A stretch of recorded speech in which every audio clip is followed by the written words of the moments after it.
Muy buenas noches. Tengan todas y todos ustedes aquí en la sala, en el Salón Tesorería del Palacio Nacional de México, en la Ciudad de México, y también quienes nos ven a través de los medios electrónicos. Son las 19:01 del miércoles 4 de noviembre de 2020. Estamos en la Ciudad de México, en el Palacio Nacional, y vamos a iniciar la conferencia de prensa diaria sobre COVID-19, la pandemia causada por el coronavirus SARS-CoV-2. Hoy vamos a tener nuestro informe técnico que presentará el doctor José Luis Salomía, con algunos elementos adicionales que solemos presentar periódicamente, dos en particular: la situación de COVID-19 en distintas regiones del mundo, en una forma panorámica a partir de la información que compila la Organización Mundial de la Salud, tanto como la Universidad de Oxford a través de su plataforma Nuestro Mundo en Datos, y un elemento sobre la situación del impacto de la epidemia en el personal de salud en México. Abriremos a preguntas y comentarios y estaremos gustosos de platicar al respecto. Doctora Salomía, si es tan amable. Con su permiso, señor secretario. Saludarles a todas y todos ustedes, así como a las personas que nos ven desde sus hogares o a través de sus medios electrónicos portátiles, ya sea por los diferentes medios de comunicación o también por las redes sociales a través de las cuales se transmite esta conferencia vespertina, que para el día de hoy es ya la número 245. Estamos también cursando y terminando el día número 158 de esta nueva normalidad, 5 meses ya completos de una nueva normalidad, iniciando este sexto mes ya de estas actividades que han sido caracterizadas por la aplicación de las diferentes acciones que el semáforo de riesgo COVID norma para cada una de las regiones. Si vemos la siguiente diapositiva, es precisamente el semáforo de riesgo COVID que está vigente para las 32 entidades federativas, y aquí es importante siempre continuar haciendo el llamado a la población que pueda identificar, dependiendo del lugar donde en este momento reside, o si por asunto de viajes, sobre todo si estos son esenciales, tiene que movilizarse entre entidades federativas, conozca cómo se encuentra el nivel de riesgo en cada una de ellas, porque más allá de tener el nivel identificado, las actividades que se permiten al interior de estas entidades pues son diferentes. Hay disminución de actividades sociales, hay disminución de aforos y disminución de acciones en los espacios públicos abiertos y cerrados en aquellas entidades que están en el color rojo o el máximo riesgo, y en aquellas entidades en color naranja o con riesgo alto. Pudiera haber permitirse o en su momento incrementarse un poco el aforo y las actividades sociales y en los espacios públicos en aquellas que están en amarillo y en verde, pero hay que recordar que cada una de las autoridades sanitarias en las entidades federativas, y estas en coordinación con las autoridades municipales, pueden implementar medidas específicas enfocadas a la realidad que de manera mucho más cercana cada una de ellas conoce. Entonces hay que estar muy atento a qué es lo que está permitido y qué no, para, ya sea que viva yo en ese municipio o en esa entidad o tenga que movilizarme a través del mismo, pues entonces tenga presente el obedecer, el acatar estas actividades, porque todas ellas están orientadas a la disminución de la transmisión y por ende del incremento de contagios. Entonces todos juntos podemos en un momento determinado contribuir a que esto sea una realidad y un logro social.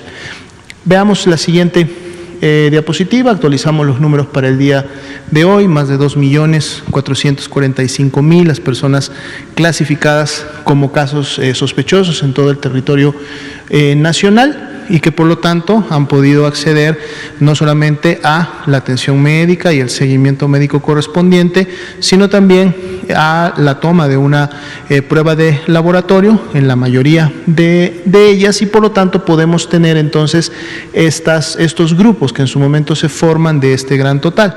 El primero de ellos lo vemos en las barras de color verde, son todos aquellos cuya prueba de laboratorio ya salió negativa, por lo tanto se descarta la enfermedad COVID-19 bajo ese criterio, y son para el día de hoy más de 1.145.000 las que tienen esta condición. Pero también entonces podemos ver aquellas que ya han sido confirmadas como casos de COVID-19, ya sea porque su resultado de laboratorio fue positivo y se identificó la presencia del virus SARS-CoV-2, o porque producto de la asociación epidemiológica o de la dictaminación clínica se asignó esta clasificación, y para el día de hoy serían 943.630.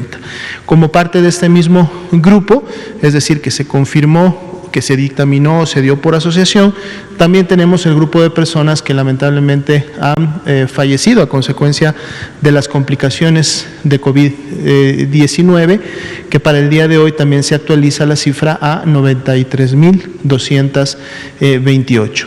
El porcentaje de positividad continúa similar para lo que va de la semana. Desde que abrió la semana estamos en un 39%, lo cual ha significado hasta el momento una disminución de 3 puntos porcentuales del 42% con el que cerró precisamente la semana 42. Entonces todavía seguimos viendo un comportamiento descendente en este indicador. Todavía tenemos al menos 3 días más por delante en los cuales esto puede cambiar. Vamos a estar entonces atentos de esas variaciones.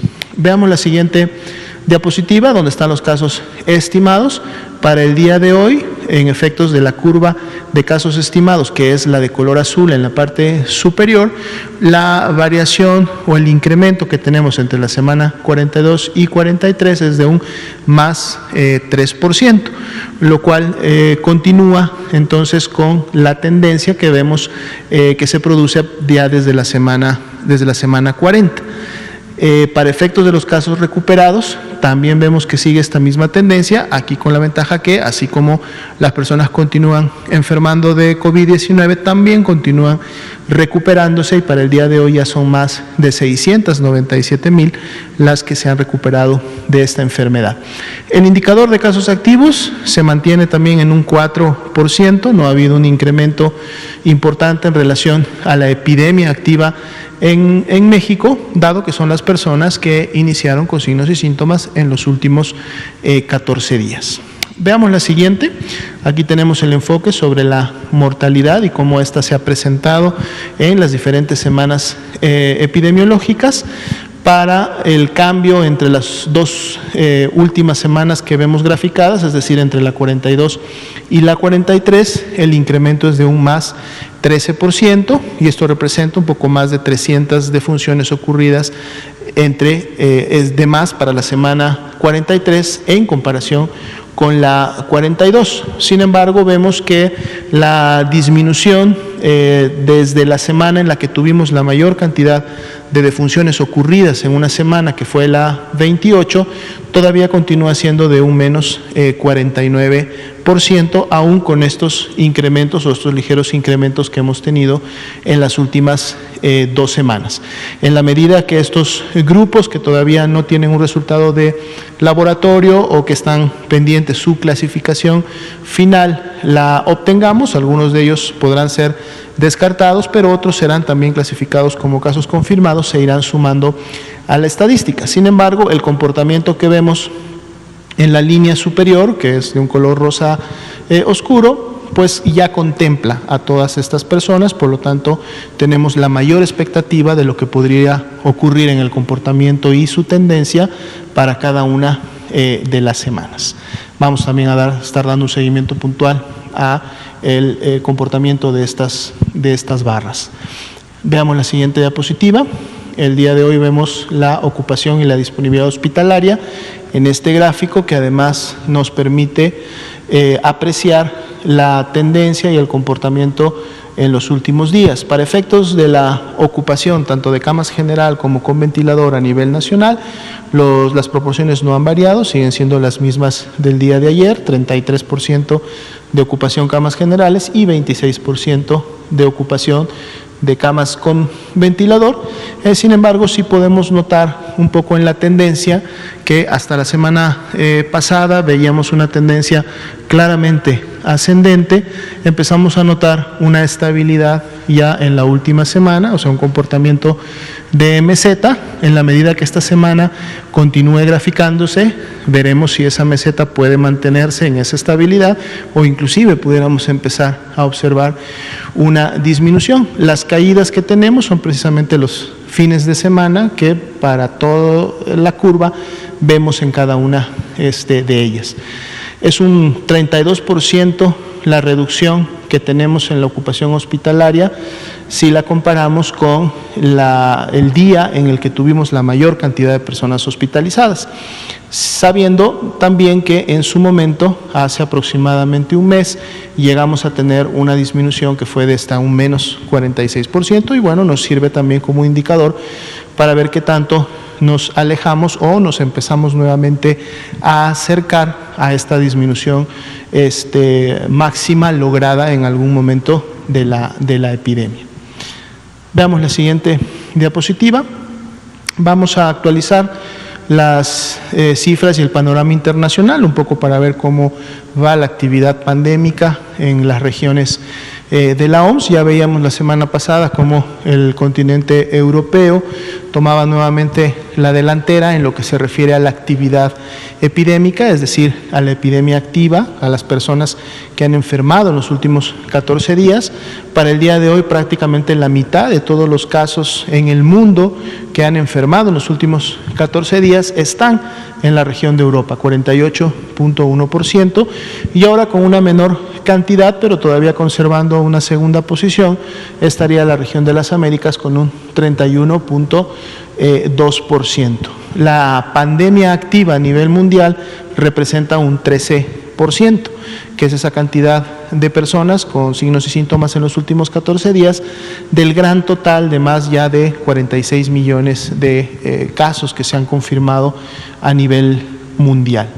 Veamos ahora en la siguiente diapositiva cuál ha sido el comportamiento y un poco también la magnitud, la intensidad de la epidemia en estas 6 regiones. Las primeras 3 de arriba, dado que los 6 gráficos tienen la misma escala, tienen una escala máxima de 320,000 casos, ya que dado que estamos en los casos diarios, nos permite comparar precisamente un poco esa intensidad, esa magnitud con la cual se ha comportado la pandemia para cada una de las regiones. Estábamos diciendo que las 3 de arriba, Pacífico Occidental, África y el Mediterráneo Oriental, en comparación con Europa, Asia Sudoriental y América, pues han tenido una menor magnitud, al menos en lo que se refiere al número de casos diarios confirmados. Evidentemente Europa, quien inició tempranamente en el año con su primer pico epidémico, ya veíamos desde la semana pasada cómo estos rebrotes en los diferentes países europeos han hecho que la región se convierta el día de hoy en la región con la mayor cantidad de casos recientes y cuya magnitud de su pandemia pues ha superado ya prácticamente 4 veces a lo que vieron al principio de la pandemia, es decir, entre los meses de febrero y marzo. Asia Sudoriental continúa con una tendencia descendente después de haber tenido su ACME o primer ACME ahí a mediados de septiembre, y en el caso de América ya veíamos también la semana pasada que iniciaba nuevamente con una tendencia ascendente, ya hoy la vemos más claramente representada, lo que es todo el continente americano, inclusive en donde los picos o las cargas diarias de enfermedad de casos está ya alcanzando a lo que se observaba aproximadamente hace 2 meses, 2 meses y medio, cuando vimos ese primer ACME. Veamos ahora esta misma gráfica, pero con las defunciones, que es la siguiente diapositiva, son también las defunciones diarias. Vemos más o menos el mismo patrón en las primeras regiones que están en la parte superior, es decir, una magnitud o una afectación menor, y luego cuando vamos hacia sudoriental vemos que las defunciones han empezado a disminuir y continúan disminuyendo en los últimos días, y ya notábamos la semana pasada en el caso del continente europeo que más bien las defunciones empezaban a presentar un incremento. Ahora en esta actualización es mucho más evidente que las defunciones efectivamente continúan incrementándose, y esto va un poco también en el tiempo, en la temporalidad, que los casos se incrementan y cuando las defunciones ocurren a consecuencia de las complicaciones y de los periodos de hospitalización que estas personas tienen. Entonces vemos que la tendencia también de la mortalidad en Europa empieza a incrementarse, todavía no ha llegado a los niveles que se observaron en los primeros meses del año, pero es una tendencia que tiene un poco esta dirección. En el caso de América veíamos que venían disminuyendo, aunque no con una velocidad importante como todos quisiéramos, pero al menos la tendencia descendente se ha mantenido y no se ve que las defunciones estén incrementando. Podríamos decir que en los últimos días más bien una estabilidad. Esperemos que esto realmente continúe disminuyendo en vez de incrementarse, aunque si los casos continúan incrementándose en la región, podemos esperar un efecto similar al de Europa, es decir, que también las defunciones empiecen a incrementarse en las siguientes semanas. Veamos ahora los gráficos también para las regiones, un poco más diferenciadas en el caso de América, para ver un poco la intensidad epidémica, pandémica que se está teniendo en las mismas. Ya veíamos la semana pasada que Europa superaba a todas las regiones, precisamente en esta presentación de casos nuevos por millón de habitantes. Al estar por millón de habitantes, entonces nos permite comparar precisamente esa intensidad, esta magnitud de afectación. Veíamos a una América del Norte que empezaba a tener nuevamente un incremento, ahora es más evidente, e inclusive el incremento que vemos para América del Norte, ya para el corte del día de hoy, vemos que ha superado el primer incremento, el primer pico importante que tuvo después de una meseta larga en los primeros meses del año, vuelve nuevamente a superarlo. Europa, lógicamente, lo hace por mucho más de lo que en su momento se observó. Cuando vemos América del Sur todavía continúa con una tendencia descendente, no tan marcada, pero finalmente tendencia descendente. Y bueno, recordemos también en este punto que tanto América del Norte como Europa son las dos regiones cuya totalidad de sus países estamos entrando a la temporada invernal, que ya habíamos venido comentando desde semanas atrás, que esto lógicamente puede favorecer el incremento en la transmisión y por lo tanto en la cantidad de casos, y no hacia otras regiones donde esto más bien puede contribuir también a una disminución, más allá lógicamente de la cantidad de población susceptible que todavía se tiene en todas las regiones y que puede enfermar. Veamos la siguiente diapositiva, es una gráfica similar, pero ahora las defunciones nuevas por millón para ver un poco el comportamiento de la mortalidad. América del Sur igual sigue disminuyendo, América del Norte digamos que más bien va en una meseta larga, aunque había evidenciado disminución en las últimas semanas.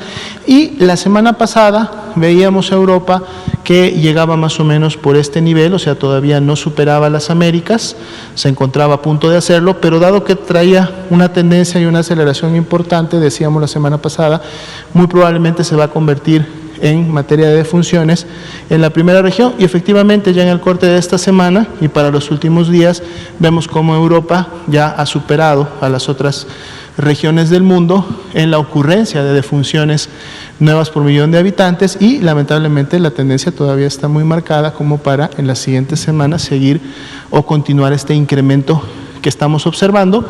Lo veíamos en una gráfica anterior, todavía no ha llegado, digamos que está todavía a un 60% de lo que ocurrió en los primeros meses del año, pero la tendencia es muy importante y veremos cómo se sigue comportando en siguientes semanas. Asia, África y Oceanía todavía con comportamientos muy basales, sin evidencia en las últimas semanas de que esto pudiera en su momento incrementar, más bien una tendencia bastante estable para ellas.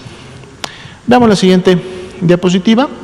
Vamos a entrar ahora al componente de actualizar las estadísticas en lo referente a personas profesionales de la salud que en su momento han tenido afectaciones por COVID-19.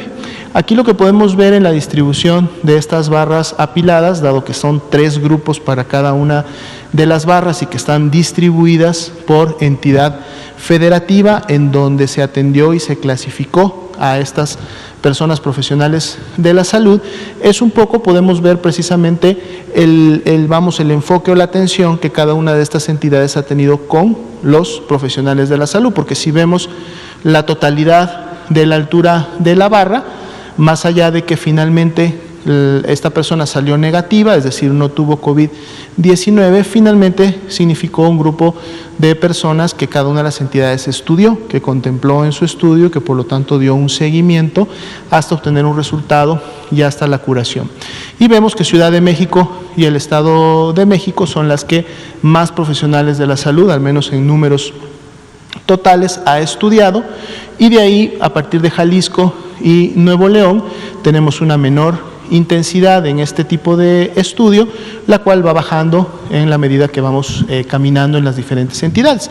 Tampoco es mucho de llamar la atención que estas 4 entidades, pues de alguna manera son las que también concentran la mayor cantidad no solamente de población, sino también por concentrar cantidades importantes de población, también concentran mayor cantidad de unidades médicas y por lo tanto concentran también mayor cantidad de profesionales de la salud. Entonces esto también tiene que ver un poco con la distribución poblacional y de ahí las diferencias marcadas que podemos ver. Al corte del día de hoy son 140.196 las personas profesionales de la salud que han sido confirmadas a COVID-19. Aquí es importante hacer una precisión y que en su momento también aplica para las lamentables defunciones de este grupo de personas. Lo que el sistema de vigilancia nos dice con este número, 140.196, es que es la profesión que la persona al momento de ser interrogada con el estudio epidemiológico expresó realizaba, es decir, se identificó como un profesional de la salud. ¿Qué sí no nos permite en este momento saber el estudio epidemiológico? Es si la persona se encontraba ejerciendo en ese momento su profesión, o sea, era una persona en activo. Recordemos que dadas las medidas precautorias que se emitieron desde un inicio de la epidemia, muchas personas o de estos grupos que pertenecen a los grupos de riesgo fueron resguardadas en sus domicilios, dejaron de laborar, pero eso lógicamente tenía como objetivo generar una protección, pero dentro de las actividades comunitarias que estas personas pudieron seguir realizando, pudieron haberse contagiado. Y ese es el segundo dato o el segundo punto que el sistema de vigilancia o los datos tampoco nos puede en su momento ofrecer, que es el lugar del contagio. Es decir, solamente sabemos que eran profesionales de la salud, pero eso no implica o no genera inmediatamente la información de que se contagiaron al interior de un hospital, al interior de una unidad de medicina familiar, de un centro de salud. Lo pudieron haber hecho, pudieron haberse contagiado en su práctica privada, pudieron haberse contagiado en la comunidad, en alguna actividad social, familiar, recreativa. Es decir, lo que sí sabemos es que pertenecían al grupo de profesionales de la salud, pero estas diferencias para efectos del total no lo tenemos. Lo que sí tenemos son estudios que ha hecho el Instituto Mexicano del Seguro Social, basado en otros sistemas de información, y también el ISSSTE. Entre ambas instituciones prácticamente es una muestra que representa al menos la mitad de los profesionales de salud, si no es que es un poco más, que existen a nivel nacional. Y lo que estos estudios han develado hasta el momento es que al menos la mitad de estos profesionales o no se encontraban en activo, es decir, no estaban laborando, no estaban ejerciendo la profesión en alguna unidad médica, o inclusive algunos de ellos pertenecían ya al grupo de personas jubiladas o que se encontraban ya, lógicamente, no ejerciendo su actividad profesional. Por lo tanto, el contagio en la unidad de salud para este gran grupo de personas, pues no fue posible a través de la práctica médica o dentro de una unidad, porque no se encontraban en ella cuando enfermaron de COVID-19. Veamos la siguiente diapositiva. tenemos los casos activos, que representan solo el 2%, es decir, de ese gran total que hasta el momento se ha confirmado, solo 3.362 profesionales son los que han enfermado en los últimos 14 días y por lo tanto representan al grupo activo de profesionales de la salud, y los tenemos también distribuidos por entidad federativa. Aquí vemos cómo Ciudad de México continúa, digamos, en un primer lugar en número de casos activos, más sin embargo ya no están tan lejos el estado de Nuevo León, Coahuila, Guanajuato, Jalisco, Durango y así sucesivamente en la medida que vamos viendo cada una de las entidades. Veamos la siguiente diapositiva. Aquí tenemos la distribución por edad y por sexo, y algo que habíamos estado viendo desde un principio es que a diferencia de la estadística nacional o de todos los grupos, es decir, todas las personas que han enfermado de COVID, donde sabemos hay un predominio de hombres, aquí lo que vemos en el caso de personal profesional de la salud confirmado es que el 61% han sido mujeres, y a lo mejor esto lo podemos explicar un poco ahorita con la siguiente diapositiva. Lo que también vemos en esta es que la distribución de los grupos de edad pues está más focalizado entre los 25 y 39 años. Estamos hablando de profesionales de la salud jóvenes, activos, que en su momento pues se encontraban en esos grupos de edad, pero si vamos en su momento sumando y acumulando otros grupos de edad, también vemos afectaciones y contagios que se han producido en aquellos. Veamos la siguiente diapositiva, y aquí precisamente tenemos justo la distribución por tipo de actividad profesional. En el caso de enfermería se identificaron en la misma 41%.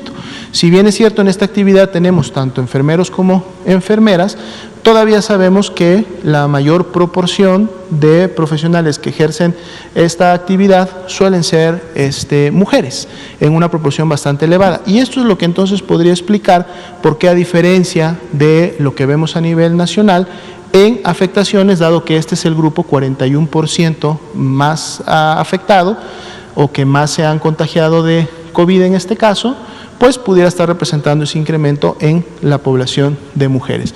Lo siguen otros grupos de trabajadores de salud con un 29%, y las médicas y los médicos están ubicados en un 26%. Ya veíamos también desde inicios de la epidemia en México que los que ejercen la odontología o los laboratoristas tienen mucho menor porcentaje de contagios, en este caso de COVID-19, de 2 y 1%, y esto ha sido prácticamente una constante durante todo este tiempo. Veamos la siguiente diapositiva. Aquí podemos ver también las comorbilidades que también han estado presentes en los profesionales de la salud. Si vemos los porcentajes, en este caso las frecuencias que han ocurrido en los casos confirmados, pues son menores que las que hemos observado en poblaciones, en la población general o en la media nacional, en donde hemos tenido estas comorbilidades que han llegado hasta superar a veces el 40%, 36, 38%. Sin embargo, sí las vemos presentes, aunque en menor frecuencia, pero por ejemplo la obesidad, que es la principal, en un 16%, la hipertensión en un 11%, y prácticamente compartiendo porcentajes similares la diabetes y el tabaquismo, sin dejar de un lado el asma, que también tiene un porcentaje de un 4%. El 34% de todas las personas que fueron confirmadas tenían al menos una comorbilidad asociada. Veamos la siguiente diapositiva. Vamos ahora a ver el grupo de lamentables defunciones. Son 1.884 las que se confirmaron a COVID.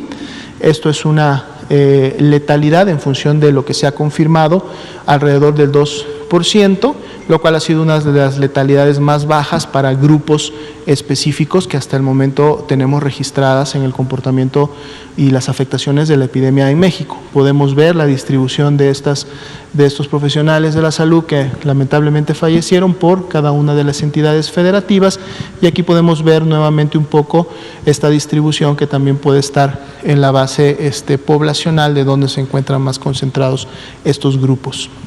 Veamos la siguiente.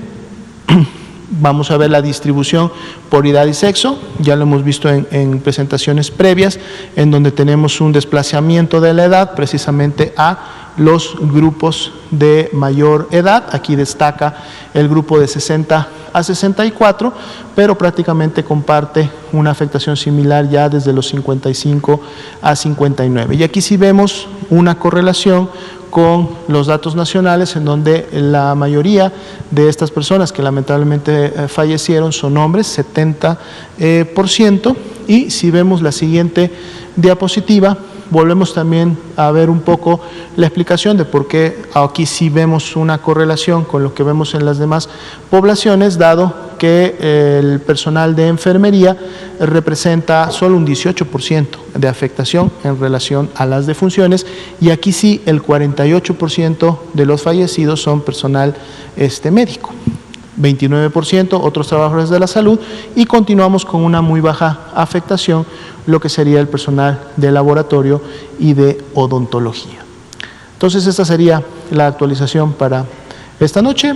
La epidemia pues todavía continúa activa, como lo hemos visto en los informes y en las actualizaciones de la estadística, y el llamado continuo a la población es a mantener las actividades de prevención, sobre todo aquellas que se traducen en hábitos diarios que debemos de implementar, como son el lavado de manos, el estornudo de etiqueta, la sana distancia y el uso adecuado del cubrebocas, sobre todo en lugares públicos cerrados que no permiten guardar la sana distancia, si deseamos entre todos realmente continuar disminuyendo en la mayoría de las regiones la actividad epidémica en México. Gracias.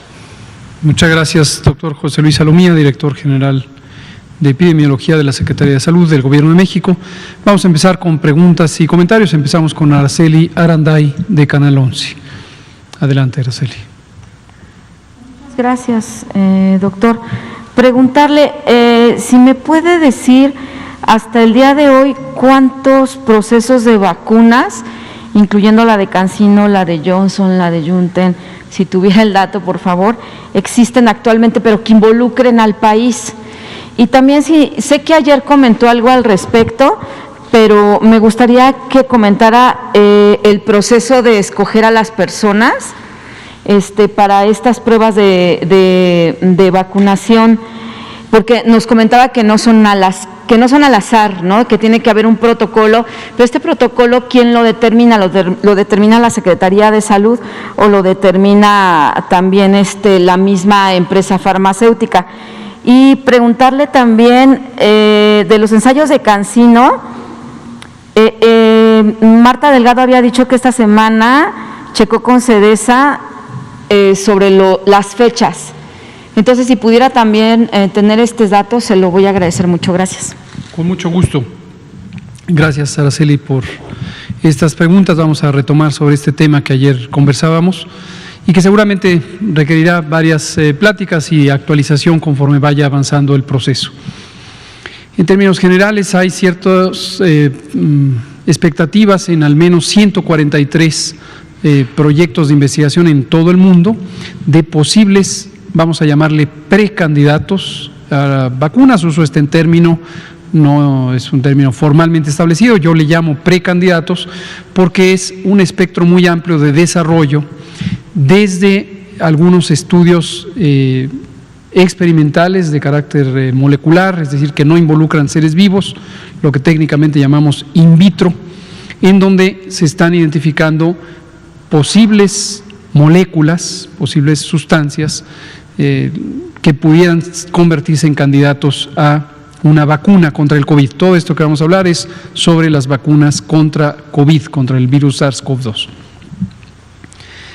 De esas 143 están en etapas de desarrollo muy iniciales, la gran mayoría, y hay 10 o 12, dependiendo de la actualización que tengamos ahorita en la información pública, que están ya en una fase clínica.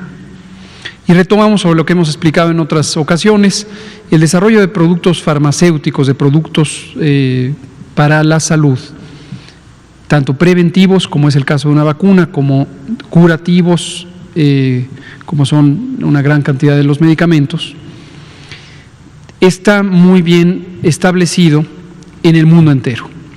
Cuando decimos está muy bien establecido, es no solamente porque pudieran existir leyes específicas o normas específicas y reglamentos que obviamente tienen un carácter nacional, cada país soberano establece sus normas y sus leyes, sino porque hay estándares mundiales. Estándares son parámetros de referencia, son lineamientos generales que han sido aceptados a lo largo de la historia de la humanidad. Particularmente durante el siglo XX se desarrollaron muchos de los estándares de la investigación científica en sujetos humanos. Parte de los estándares, no entraré en demasiados detalles, pero comento que están los estándares de la ética en investigación en sujetos humanos. En la posguerra, después de la Segunda Guerra Mundial, se descubrieron atrocidades que habían sido cometidas por el régimen nazi en contra de personas que fueron utilizadas para realizar sin su consentimiento, sin informarles, diversos experimentos de carácter biológico, algunos justificados como investigación científica, pero obviamente violatorios de cualquier principio de humanismo, de derechos que pudieran considerarse. Y esto dio lugar a elementos de referencia de lo que jamás debe hacerse. Este es en particular importante. Después de la Guerra Mundial ocurrió un famoso juicio, el juicio de Nuremberg, en donde se calificaron jurídicamente y se sancionaron atrocidades que habían sido cometidas por el régimen nazi en Alemania y en otros países del mundo. Y a partir de ahí, la comunidad de salud, la comunidad científica de salud, tomó lecciones aprendidas sumamente importantes sobre lo que jamás se debe hacer. Entre otras, está precisamente algunos de los principios de la ética médica y de la ética de investigación que involucra sujetos humanos, que incluye el derecho a la libertad o a la autonomía de las personas de participar o no en un proceso de investigación. Más adelante en la historia ha habido otros casos emblemáticos que han revelado la importancia de respetar los derechos humanos. Insisto, no entraré en demasiados detalles, pero básicamente hay principios fundamentales de la ética médica y la ética en la investigación que involucra a sujetos humanos. No se necesitan leyes específicas, no se necesitan instrumentos jurídicos mundiales para que la gran mayoría de los países, afortunadamente, aceptamos esto como referencia. Y son tan importantes esas referencias de estándares éticos que en la legislación de varios países se incorpora o se invoca estos elementos como parte del fundamento jurídico nacional. En México, la investigación en sujetos humanos está estipulada en un reglamento de la Ley General de Salud, que se llama así precisamente, el reglamento de la Ley General de Salud para la investigación en sujetos humanos. Ahora, ¿en qué consiste la investigación clínica y la preclínica? Preclínica llamamos la investigación en donde no se involucran a personas humanas, sujetos humanos, y empieza, si consideramos que hay un proceso gradual, empieza con las investigaciones que utilizan moléculas, sustancias inertes, es la parte que llamamos in vitro, en donde se identifican las moléculas relevantes, su comportamiento químico, físico-químico y demás, o con tejidos humanos o modelos animales, de tejidos animales. Luego viene una fase en donde puede estar involucrada la investigación con animales completos, vivos.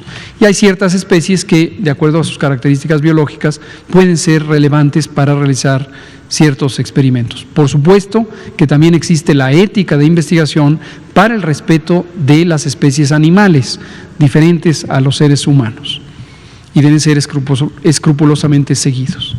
Por ejemplo, para el caso de las vacunas que estamos comentando, varios de los productos ya pasaron dentro de la investigación preclínica, previa al involucramiento de sujetos humanos, investigación con animales, por ejemplo con macacos, en donde se ha mostrado la posibilidad de que sea un producto seguro y un producto que induce una respuesta inmune relevante para lo que se pretende, que es proteger contra la infección por COVID o por el virus SARS-CoV-2 causante de COVID. Y ahora sí empieza la fase clínica. Y la fase clínica característicamente se identifican 4 fases dentro de la propia etapa clínica, 4 fases. La primera, que se llama fase 1, y es para identificar la seguridad y los principios del funcionamiento de la sustancia. Generalmente se usan muy pocos sujetos, siempre son voluntarios, absolutamente imperdonable que no se conceda o que se haga investigación en alguien que no ha concedido su voluntad, y deben excluirse siempre, invariablemente, poblaciones vulnerables. Por ejemplo, no se puede hacer investigación que involucre a personas que están privadas de la libertad o personas que por distintas características enfrentaran una vulnerabilidad respecto a la posibilidad de ejercer sus derechos. Entonces, pocos sujetos en la fase 1, el propósito es identificar la seguridad y los principios del funcionamiento de la sustancia que interesa. La fase 2 involucra algunas centenas, 100, 200, 300 personas, siempre también voluntarias, y el propósito es volver a verificar la seguridad y tener información adicional sobre la seguridad y alguna exploración ya del mecanismo de funcionamiento que lleve a la inmunidad. Y la fase 3, que es muy, muy importante, ya involucra miles de personas, posiblemente decenas de miles de personas. El propósito nuevamente es verificar la seguridad y además identificar el mecanismo principal de protección. El diseño básico, hay muchas variantes, pero el diseño básico es un diseño comparativo, en donde se tienen personas que tienen características semejantes y en forma aleatoria, es decir, azarosa, con un mecanismo calculadamente azaroso de probabilidad, es decir, no hay una característica que haga preferir una intervención o la otra, se les administra o bien el producto de experimentación, la vacuna candidato, o bien una sustancia inerte que sabe uno que no va a producir efectos de protección contra el riesgo de infección. Agua destilada, agua inyectable, estéril. Después, las personas están expuestas en forma natural, lo destaco, natural, a las condiciones que podrían llevarles a la exposición al virus SARS-CoV-2. Enfatizo, natural, no se les administra el virus, natural. Quedan expuestas a la vida normal que siguen o seguimos todas las personas, y puede ser que algunas de esas personas, por esa exposición natural, lo vuelvo a enfatizar, puedan resultar infectadas o enfermas por el virus SARS-CoV-2 que causa COVID. Y lo que interesa aquí es comparar cuál es la probabilidad de estar infectado si se recibió la vacuna, candidato, contra la probabilidad de estar infectado si no se recibió la vacuna. Y en cambio se recibió una sustancia inerte que es agua inyectable estéril. Y esta comparación permite estimar la capacidad de la vacuna candidato de proteger contra la infección. Estos estudios tienen una característica también muy conocida que se llaman, técnicamente se llama estudios de doble enmascaramiento, algunos todavía le llaman estudio doble ciego, hay muchas razones para ya no llamarle así, entre otras el estigma y la falta de respeto a las personas invidentes. Los estudios con doble enmascaramiento implica que ni los investigadores, ni las personas investigadoras, ni las personas sujetas a la investigación, las personas participantes voluntarias, saben qué les tocó. ¿Por qué es importante esto? Porque hay características de la exposición y sus consecuencias al virus que podrían ser afectadas por la percepción de saber qué me tocó.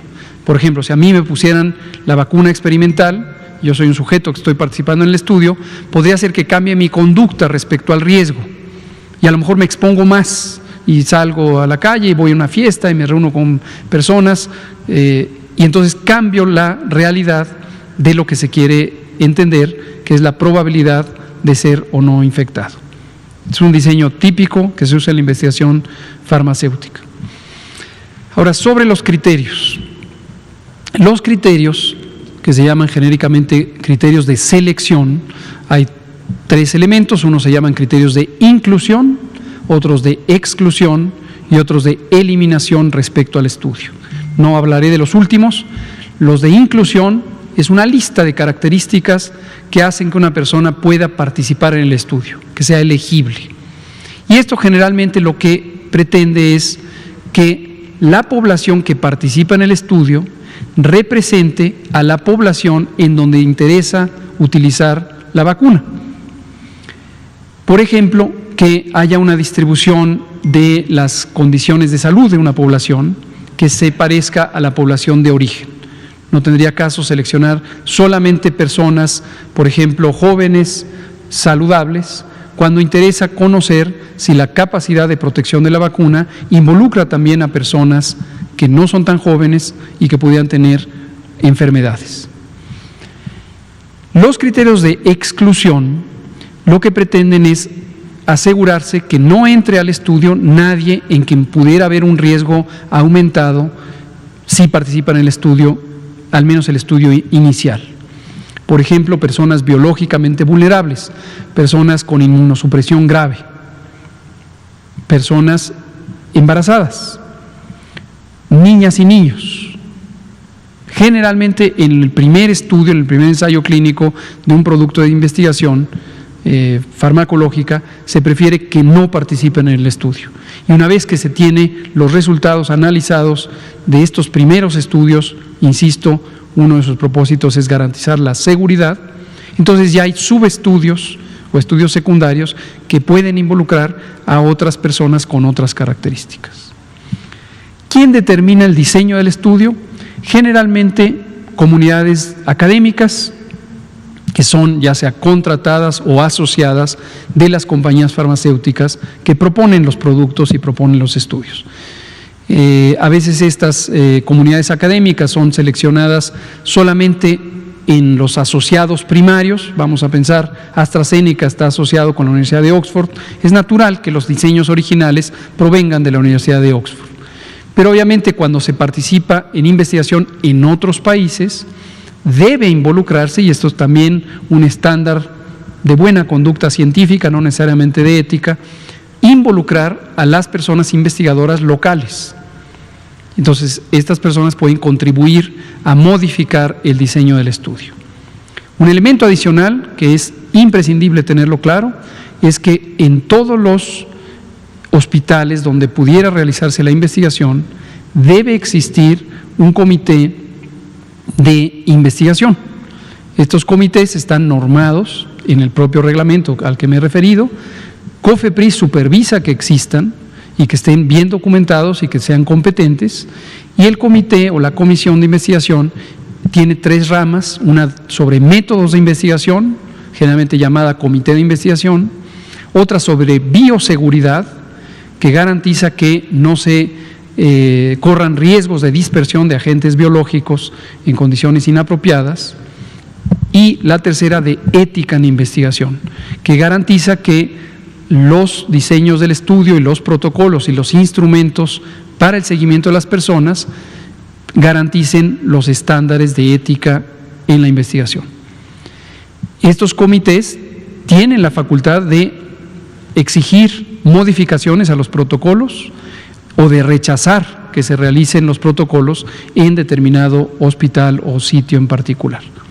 No necesariamente cada unidad clínica donde se reclutan a las personas tiene que tener el comité, pero tiene que haber un comité que avala toda la operación y que se hace responsable. Y esa es la manera en que esto funciona, e insisto, son 2 autorizaciones diferentes, una es por parte de los comités de investigación y otra es por parte de COFEPRIS, pero a su vez COFEPRIS tiene que garantizar que esos comités están en buen funcionamiento. Entonces, ese es cómo funciona.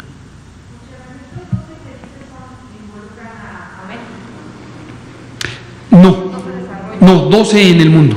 12 en el mundo. Dijo 143 en el mundo. En el mundo. ¿Y cuántos involucran al país? Entonces, ahora lo que estamos haciendo hasta el momento en México. Se ha decidido, esto lo hemos comentado ya en las últimas semanas, que vamos a tener compromisos de precompra con 4 entidades. La primera y muy importante es una entidad pública, que es el sistema COVAX, le llamamos a veces plataforma quiere decir, es un mecanismo de cooperación que coordina la Organización Mundial de la Salud, es un mecanismo de solidaridad que garantiza que no haya acaparamiento. ¿Por qué es tan importante? Uno, porque ayuda a que todos los países o los que quieran adherirse puedan tener oportunidades de acceso a las vacunas, sean pobres, sean de renta media o sean países con altos recursos, que todos tengan oportunidades facilitadas por la Organización Mundial de la Salud.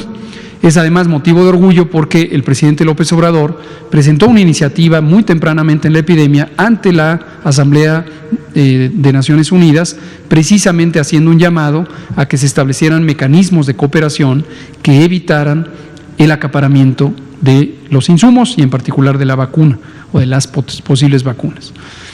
Y este mecanismo nos adherimos como país, hemos pagado ya el enganche o el depósito inicial y nos va a permitir tener acceso a hasta 51 millones de dosis de vacunas, en números redondos.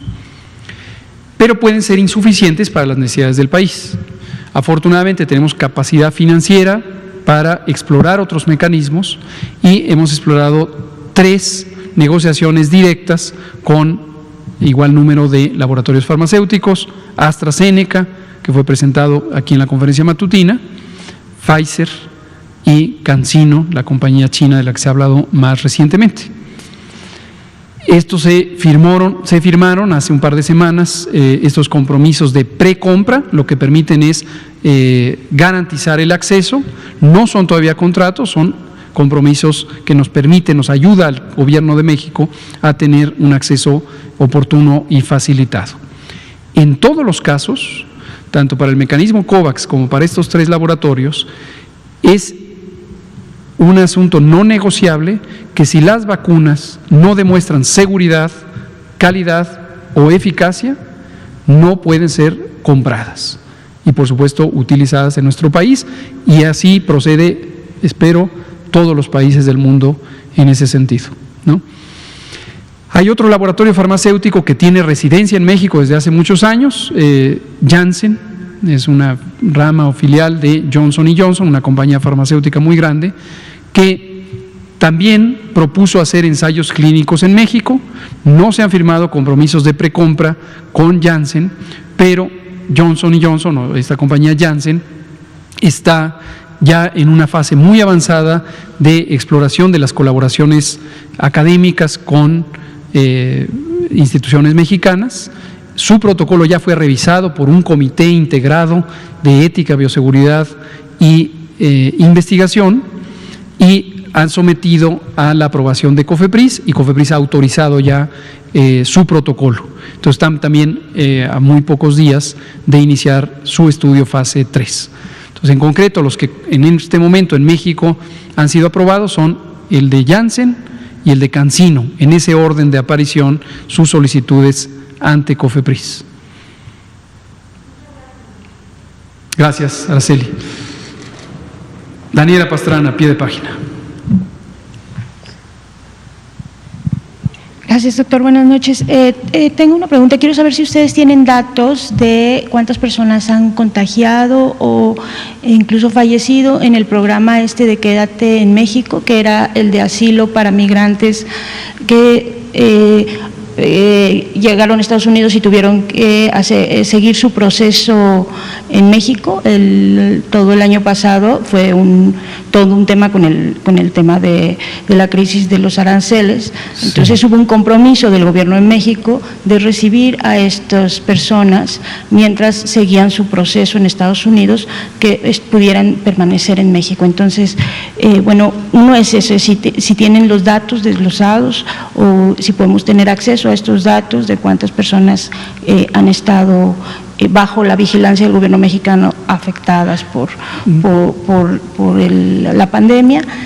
Y una segunda relacionada con lo que este asunto del virus ahora en Europa, con esta cepa que la información que tenemos es que surgió en España, en un grupo, con grupos de jornaleros, y que tuvo alguna relación, pues, o están analizando si tiene una relación con el regreso de turistas a las ciudades, ¿no? Entonces, yo quería preguntarle sobre eso, si es algo que ustedes tengan información. Ya nos ha dicho varias veces esta relación que hay de las relaciones sociales en la transmisión de los virus, y qué experiencia puede haber para México, pues que estamos con este tema de la apertura de los sitios turísticos. ¿Cómo no? Muchas gracias. Sobre lo primero, no sé si tú tienes información. No tendríamos la especificidad de, por ejemplo, cuántos fueron atendidos bajo esta iniciativa, dado que el dato que se registra solamente es si es población migrante. Este es el informe que sí periódicamente se realiza, publica y difunde, pero habla de la totalidad de las personas que en su momento se identificaron como población migrante, pero no se recaba para efectos del sistema de vigilancia la variable en que el nombre, por ejemplo, del albergue o del refugio, o en su momento de la estación migratoria, o el servicio que ahí les proveía. Sí, no para propósitos de la vigilancia epidemiológica en México, pero vamos a consultar, no tenemos en este momento el dato, pero vamos a consultar si la Secretaría de Relaciones Exteriores, que es la firmante de este acuerdo, o el Instituto Nacional de Migración, que es parte de la Secretaría de Gobernación, tuvieran alguna estadística específica porque estén a cargo de este seguimiento. Y lo comentamos. Sobre esta idea de la nueva cepa, es un tema que periódicamente sale, la propia Daniela lo ha preguntado en un par de veces, con otras experiencias previas, en donde circulan noticias sobre la emergencia de una cepa del virus SARS-CoV-2 que pudiera tener propiedades diferentes. Hemos comentado en otras ocasiones, invitamos en alguna ocasión al doctor Ernesto Ramírez, jefe del Departamento de Biología Molecular del INDRE, quien explicó cómo se hace el seguimiento de las mutaciones y por qué ocurren las mutaciones. Retomando sobre la presentación del doctor Ramírez, estos virus, el virus SARS-CoV-2 y también el SARS-CoV-1 y también el virus influenza y también una enorme cantidad de los virus que causan enfermedades humanas, tienen una característica que es una alta propensión a la mutación. Son muy inestables en su material genético. El material genético está constituido de una sustancia que se llama ácido ribonucleico y son evolutivamente más precarios, más antiguos y más precarios que otros virus cuyo material genético está formado por ácido desoxirribonucleico. De modo que tienen una mutación espontánea, mutación le llamamos al proceso de modificación de su secuencia genética. Esto ocurre por distintas razones químicas y biológicas y son, podríamos decirlo para fácil identificación del público en general, son como errores en el copiado. Los virus se reproducen o se replican más exactamente a partir de copias que fabrican las células de la especie invadida, en este caso los seres humanos, que son invadidos por el virus SARS-CoV-2. Las células humanas por el propio efecto del virus, hay una señal que las obliga, estoy usando metafóricamente para explicarlo a un público general, desde luego no es exacto en términos de la biología, pero obligan a las células a que hagan copias sucesivas del mismo virus. Pero de repente estas copias se equivocan y son copias distintas al original. La importancia de estas mutaciones, de estas copias imperfectas, es que podrían tener distintas propiedades biológicas. Por ejemplo, de importancia, tener la capacidad de resistir más en condiciones adversas, de temperatura, de acidez, de salinidad. O bien podrían ser más agresivas, técnicamente virulentas, mayor capacidad de generar enfermedad grave. O bien podrían confundir al sistema inmune y volver a causar infección en un sujeto que ya fue infectado y que posiblemente despertó una respuesta inmune protectora. Lo cierto es que la enorme mayoría de las mutaciones, de las copias imperfectas, en realidad no tienen ninguna consecuencia biológica, la enorme mayoría. Y de cuando en cuando, en forma azarosa, aparecen algunas cepas que pudieran tener una mayor capacidad de supervivencia, y esto lleva a un proceso de selección en donde predominan esas cepas respecto a otras. Por ejemplo, también puede ser que las copias sean más transmisibles y sean virus que más eficientemente se propagan. Ahora, sobre la noticia que hoy nos ocupa, de que en España aparentemente emergió una nueva cepa, el atribuirle propiedades a esa nueva cepa, identificarla es relativamente fácil. Es un proceso complejo y nuestro respeto para todos los biólogos moleculares, incluido el doctor Ramírez y nuestra querida comunidad del INDRE. Pero atribuirle nuevas propiedades de virulencia, de transmisibilidad, de resistencia o de evasión del sistema inmune es algo más complejo de establecer a partir de la información epidemiológica o a partir de investigación epidemiológica. No pongo en duda lo planteado respecto al virus de España, pero en este momento no tenemos conocimiento de que exista ya una demostración clara de que el virus tiene propiedades ventajosas. Y por lo tanto debemos interpretar con cautela, aunque la noticia se propaga casi con mayor velocidad que el propio virus, hay que tomar con cautela. La Organización Mundial de la Salud hace vigilancia de estos fenómenos y cuando sí hay credibilidad en la información, emite alertas. Y hasta el momento no tenemos alerta alguna de la Organización Mundial de la Salud, estaremos expectantes.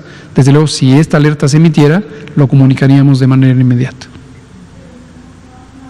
Más virulencia, sino de la transmisión vía los turistas que salieron, o sea, que emergió el brote entre jornaleros y los que estaban, que salieron. Claro, pero lo que dice Daniela Pastrana de pie de página es que no se habla de ventajas, sino de que hubo una transmisión a partir de jornaleros agrícolas. Eso ocurre todo el tiempo. Si identificamos una población, voy a poner un ejemplo extremo para hacerlo personal, con todo respeto para todas ustedes, vamos a poner que aquí se nos da un brote y que se identifica que hay una misma cepa que nos infectó a todas y todos los que estamos aquí. Y luego nosotros vamos y contagiamos a alguien, pero alguien identificó la cepa Salón Tesorería. Y entonces lo que va a decir es, hay una nueva cepa que es característica de aquellos que estuvieron en el Salón Tesorería. No tiene la menor importancia, es simplemente se identifica una población de origen, pero no quiere decir que es un virus más agresivo, más resistente o con mayor capacidad de transmisión o de evasión del sistema inmune. Es uno de muchos. Continuamente, si identificáramos grupos humanos caracterizados por su convivencia, encontraríamos que comparten cepas semejantes hasta que empiezan a dispersarse esas personas y consecuentemente el virus que de origen fue identificado como peculiar de esas personas, ¿no? Y una cosa que decimos siempre cuando se trata de asociar grupos humanos con riesgo y más aún personas migrantes con riesgo es precaución. La historia de la salud pública está plagada de una visión defensiva que lleva a estigma y lleva a discriminación de grupos sociales, particularmente en desventaja socioeconómica, o de personas migrantes, y entonces emergen reacciones fóbicas de decir, cuidado con los jornaleros, cuidado con los migrantes, cuidado con los extranjeros. Hay que tener por eso mucho cuidado en sobreinterpretar que una cepa de virus identificada en un grupo humano deba significar que ese grupo humano es una fuente de riesgo. Cuidado, por eso somos muy enfáticos en eso. Sé que no es la postura de Daniela Pastrana, por supuesto. Yo lo sé. Yo lo sé, pero lo alertamos por aquellas personas que leyeran estas noticias que hoy circulan y entonces quisieran asociar riesgo con grupos humanos en particular, generalmente personas vulnerables que se les discrimina o se les estigmatiza. Cuidado con eso. Son las 20:04 y les agradecemos sus preguntas y sus comentarios. También a ustedes que nos escuchan, la epidemia sigue, sigamos las mismas precauciones, sana distancia, lavado de manos, usar el cubrebocas particularmente en espacios cerrados en los que no es factible tener la sana distancia. Si tenemos síntomas, quedarnos en casa. Si somos personas que tenemos 60 o más años de edad o padecemos alguna enfermedad crónica ampliamente mencionada a lo largo de estas 245 conferencias, acudir a atención médica lo más pronto posible. Muchas gracias.